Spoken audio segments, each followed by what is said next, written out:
Russia ने एक fifth generation aircraft है जिसका नाम है SU-57, उसका परीक्षण किया है। ये सक्सेसफुल हुआ है और ये जो फिफ्थ जनरेशन एयरक्राफ्ट है इसे रशिया ने हमारे देश यानी भारत को ऑफ़र किया है। तो इसकी ख़ास ख़ासूसियत क्या है? सबसे पहले ये सबसे अत्याधुनिक विमान है। अगर आपको पता है तो हमारे पास जो रशिया के जो SU सीरीज़ के जो विमान हैं इससे ये काफ़ी बड़ा है। हमारे पास जो अत्याधुनिक विमान है जिसमें सबसे अत्याधुनिक राफ़ेल है, जिसे थर्ड जनरेशन या फोर्थ जनरेशन एयरक्राफ्ट बोला जाता है, लेकिन ये जो है ये फिफ्थ जनरेशन एयरक्राफ्ट है। इसका मतलब क्या है? इसका मतलब यह है कि ये एक स्टेल्थ एयरक्राफ्ट है, यानी कि उसके रडार के ऊपर ढूंढना आसान नहीं है। इसकी रेंज बहुत ज़्यादा है। इसकी इंजन जो है ये बहुत ही पावरफुल है। उसकी जो एवियोनिक्स है इसे इलेक्ट्रॉनिक काउंटर मेजर की मदद से बंद पाड़ना बिल्कुल डिफ़िकल्ट है।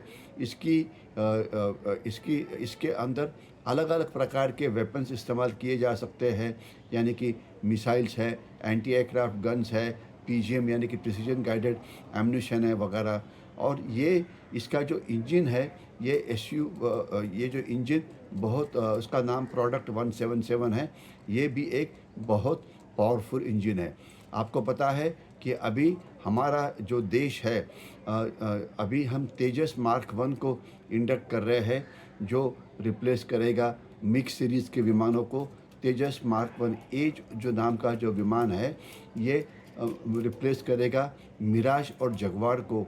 और इसके बाद जो नेक्स्ट सीरीज़ ऑफ एयरक्राफ्ट हमारे पास है वो है सुखाई और उसके बाद है राफेल।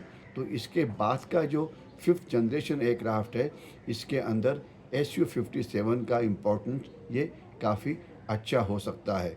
इसीलिए कि रशिया के विमान हमने पहले इस्तेमाल किए हैं तो शायद हमारे लिए अच्छा है, लेकिन इसकी जो टेस्टिंग है हमारी एयरफोर्स की तरफ से की जाएगी। और अगर हमारे काम के लिए यानी कि डेजर्ट्स के अंदर, हाई एल्टीट्यूड के अंदर इसकी ट्रायल सक्सेसफुल होती है तो ही हम इसे खरीदने के बारे में सोच सकते हैं।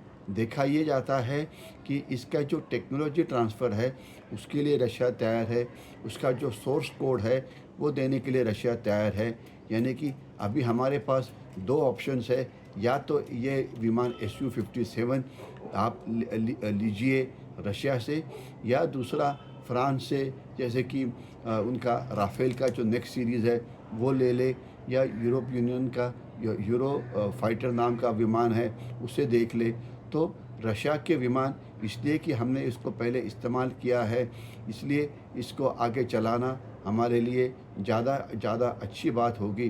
तो मुझे भरोसा है कि ये फ़ैसला किया जाएगा कि ये जो रशिया की ऑफ़र है ये विमान भारत को देने की, वो लेनी चाहिए या नहीं। अगर टेक्नोलॉजी ट्रांसफ़र पूरी होती है, अगर इसकी कीमत कॉम्पिटिटिव रहती है तो हम ये विमान ज़रूर खरीद सकते हैं, जिससे हमारी एयरफोर्स की जो क्षमता है ये बढ़ेगी।